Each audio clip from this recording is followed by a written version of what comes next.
Last time on Pokemon FireRed, Hotaru learned a new alphabet made entirely of living creatures.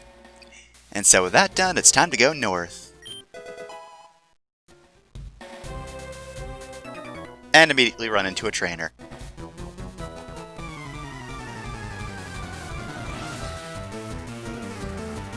On this island, peculiar Pokemon are sleeping, but don't wake them up because then the island will disappear.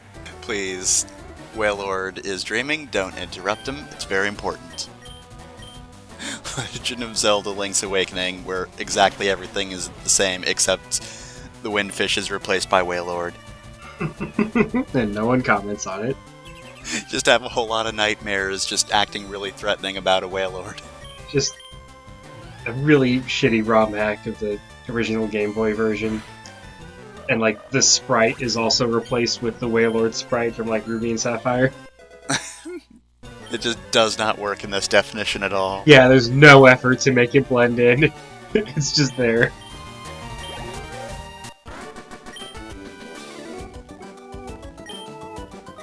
Alright, well, what about those sleeping Pokemon? Oh, okay. Probably not, no. All of these sleeping Pokemon have protagonist syndrome, something fierce. Could it be that they're waiting for you, Hotaru? Wait, did I give you my name? No. It's because I'm a psychic. Alright, listen, Dario, you need to be nicer to your son. And that's it for Girafarig. Honestly, Giraffe Dog, really not a very good spin-off show. Giraffe Chomp. Yeah, these early drafts of Cat Dog were rough. Which is impressive because it's Cat Dog.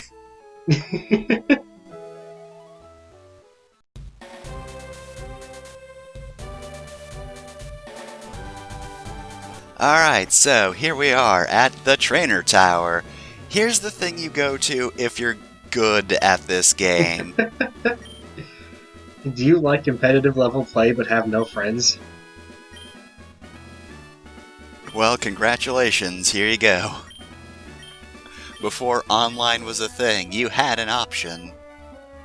I think these are also unique sprites as well. Not this one, that's just a Nurse Joy.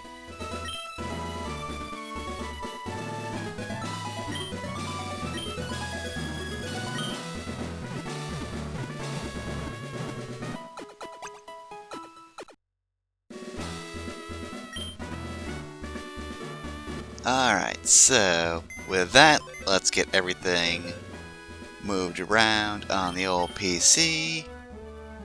So now I actually have a team that might have a chance battling. So we've got single, double, knockout, and mixed type fights. I'm not going to be showing off every type of challenge in the Trainer Tower, because each one is 8 floors. So we're just going to do single, which of course means single battles. They're fairly standard. Well, that might be a bit of an odd word. Speaking of odd, trainers here speak more nonsense than normal trainers. So, yeah, first off we got a Feraligatr, which is scary in of itself. And the thing about the Pokemon in Trainer Tower is, like I said, they're good, so expect a whole lot of same type attack bonus moves. Pokemon are optimized so that they have type moves which might work against something you're using. Mm-hmm. So let's see if Kangaskhan gets a chance. The old Charizard with Solar Beam trick. God. Fucking Leon. I'm glad we both got punked by that. It's just like, alright, I've got the perfect Pokemon for this. Water Rock, completely resistant to fire. Oh, Grass, the thing that just wrecks both of those. Excellent. Charizard used Max Overgrowth. Charizard used what now? I'm sorry, what? Alright, so I'm sure we'll be seeing more effective strategies that will probably wallop me over the head in coming battles. So, the types of fights you can get into in the Trainer Tower. So, of course, double battle is self-explanatory. It's just double battles instead of single battles. I kind of dread seeing the double battles because these ones are hard enough. I don't need to strategize for 2 Pokemon. The Battle Tower and Sword and Shield's a lot more manageable than this. Oh, probably, yeah. I don't know how many games do this, but in Sword and Shield at least you have rental teams and they're actually pretty useful. You can get a couple of points, which means you can get the evolutionary items you weren't lucky enough to get out in the world. Like a Reaper Cloth. Yeah, I do think that there should be, a tough mode for people who want it, even though I never really touch those because they're very tough. Yeah. But it is nice that they have stuff like that, because rental teams can actually help newer players or, less skilled players see, oh hey, here's a team that maybe is more effective than something I would use. Yeah, and they're just good at letting you know what a good strategy looks like. Mm-hmm. Yeah, weather teams are interesting to me because, I very rarely use weather outside of, Sunny Day for solar beam sweeps. Yeah. But the rental teams do a good job of putting a bunch of Pokemon together that, all benefit. The Rain team has 1 Pokemon that knows Rain Dance, and then 5 others that benefit from Rain Dance. Yeah, that sounds pretty good, because honestly, synergy with other Pokemon party members is probably one of the hardest things to pull off. Because I feel like most of the time when you're strategizing, it's just, this Pokemon is effective against these types, rather than these Pokemon can help each other. Which makes me wish that Baton Pass is more, common amongst Pokemon. Oh my god, Weezing! It's oh fine. My god! It's fine, we're good. Every once in a while I forget why Explosion's actually a viable move in some situations. Yeah, that wasn't very effective. Yeah. As long as you don't use it on a ghost type, you can pretty much wipe someone out. Even on rock types, Jesus. Yep. Oh yes, before we get too far ahead of ourselves, knockout mode is basically you have to fight 3 trainers in a row. Each one has 1 Pokemon, but it's 3 trainers in a row, so that can be difficult in its own right because the battle resets every time. And mixed mode is basically just, as it says, a mix of those modes. So single battles, double battles, some mixed battles. That sounds terrifying, but apparently you do get a King's Rock if you beat that mode, which, dang.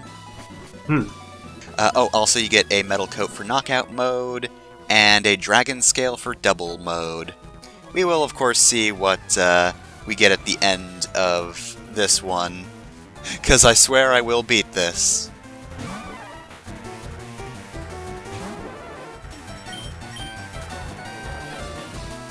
But yeah. Oh, one thing I do wish, though, is that the Frontier Brains would make a comeback, and also maybe be present outside of just, Battle Frontier stuff. I really like a lot of their character designs, but they're just sectioned off to the thing you have to be good at if you want to see them. Yeah. I never got Battle Frontier. And, now that I'm not a dumb child anymore and could maybe potentially figure it out, it wouldn't be worth the effort. But every once in a while, those characters can be pretty important. Theoretically, what if one just became an Elite Four member? You ever think of that? I was trying to think of the other Pokemon I used for the rental stuff. The tough team has a Snorlax that knows Double Edge, Earthquake, Curse, and Recycle, and is holding a Citrus Berry. Jesus. So, basically use Curse to boost your attack and defense, then Double Edge everything, Earthquake the things you can't Double Edge, and then use Recycle every time you eat your berry. And I think I swept with just that Snorlax. Never had to learn how to use any of these other Pokemon. Sometimes it's good to have a Pokemon that can stomp everything. Like Woolugard, for example. God, Woolugard is so incredibly strong. Woolugard, you mean Double, right? Yes. Okay. Not everyone is aware of that one fan art. But yeah, I think Body Press is the name of the move. It's the one where the higher your defense is, the more damage it does. And then, of course, I was initially disappointed that Wooloo didn't get, like, Roll Out or any defensive moves, except eventually it does get a defensive move that I did not remember even existed. It's, oh shoot, it's a grass-type move. I forget which one it is. Cotton Guard. Cotton Guard, yes. Cotton Guard is real good, because you just need to use it twice, and then that's all. That's all you need. Your defense is maxed out. So just 2 turns of that, and then just stomp everything. Like, Woolugard just had the leftovers. I think I had Rest and Snore just in case anything actually did enough damage to warrant it. I don't think anything ever did, though. Powerful sheep. Looking at it again, the Rain team is interesting. I was wrong. There's not anyone with Rain Dance, but Pelipper has the Drizzle ability. Something I think actually is a lot of foresight. They give you a Raichu that knows Thunder, but it also has the ability Lightning Rod. So if you use it in the doubles match, it will keep Pelipper safe while it summons the Rain. Nice. There's a lot of thought that goes into these teams. It's really hard to do this. It's like the difference between, I think, the mid-level tier and the high-level tier. Level and tier mean the same thing, so I don't need to keep saying that. The difference between mid-tier and high-tier Pokemon players. The mid-tier can, like, strategize around the gyms and do stuff like that. Low-tier just uses their starters. The high-tier are the ones that are like, I'm going to create a team for everything. Yeah. It's wild. Though it's also weird because sometimes I feel like Game Freak doesn't entirely understand its own balancing. I remember Stealth Rock. God. Yeah. I gave my Croconaw Stealth Rock. It's real good still. Maybe not quite as disgusting as it was back in the day, but like, dang. I remember when Stealth Rock made Charizard fucking useless. Knocked it down from like top tier to low tier. Jeez. I'd imagine Poison Spikes is like a pretty good one, right? Like that's got great synergy within poison types. Because that just automatically makes Venoshock useful anytime a new Pokemon comes into battle. I think the one drawback is if you like getting badly poisoned off on Pokemon, then, you know, it kind of ruins your chance for that, but like, just makes it so you don't really have to focus on status effects, and you can just steamroll the other team with poison.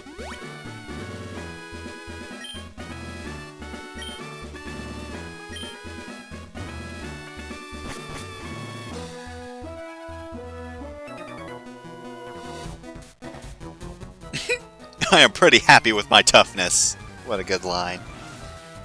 The thing about Stealth Rock is that it doesn't do a damage number, it does damage in percent, and that's affected by damage. Type.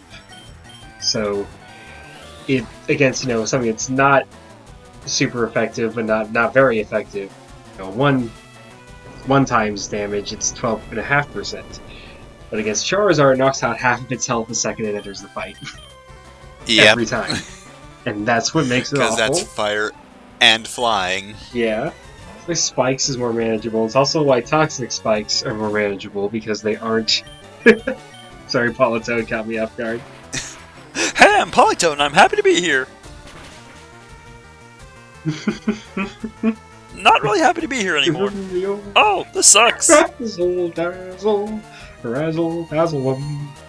How can they Fuck see? this shit, go to bed. How can they see with hypnosis in their eyes?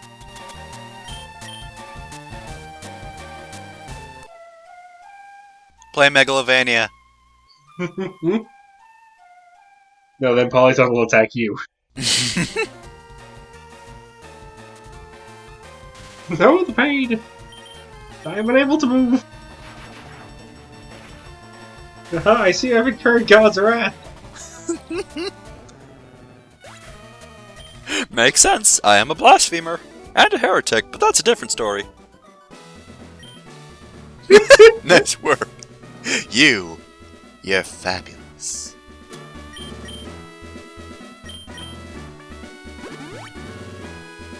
But yeah.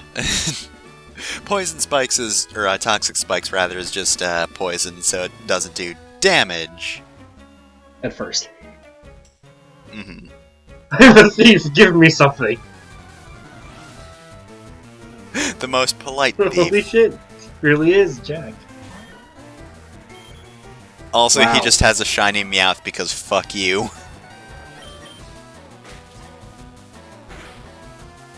I don't know why they decide to style on you like this. So he's programmed to have a shiny Meowth, right? That's not some Yeah. 1 in whatever % chance. He's just triggered on a opponent's Pokemon he can't catch. Bulbapedia just has him as having a shiny. I guess just to introduce the concept of shinies. Oh, how far? Oh my god.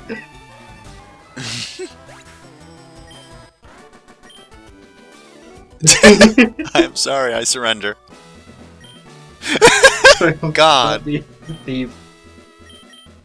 All this dialogue is so good. Like, the one reason I'm kind of disappointed I didn't do the rest of the challenges is because we do miss out on a lot of dialogue.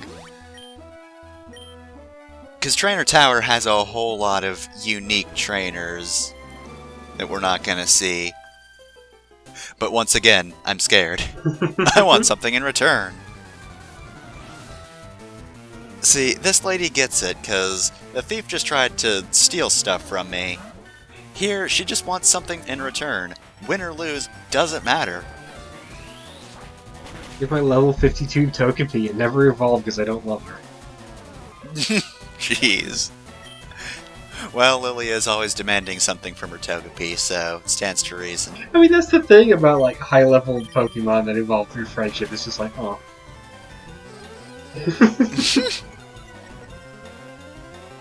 So, like, just fucking rolls over. Hey. Hey, girl. I need something in return. No, they don't. You still have a Togepi. Why hasn't she evolved? Maybe it's like the anime, where sometimes Pokemon just don't want to evolve because, no. Because people love Squirtle, but nobody likes Wartortle. I like Wartortle. Turtle Misu, I don't care what the world has to say about you. I still love you.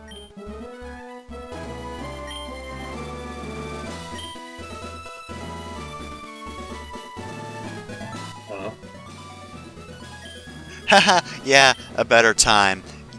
No. Weird that this one is a time trial. It's not like a huge deal, you still get your reward no matter what.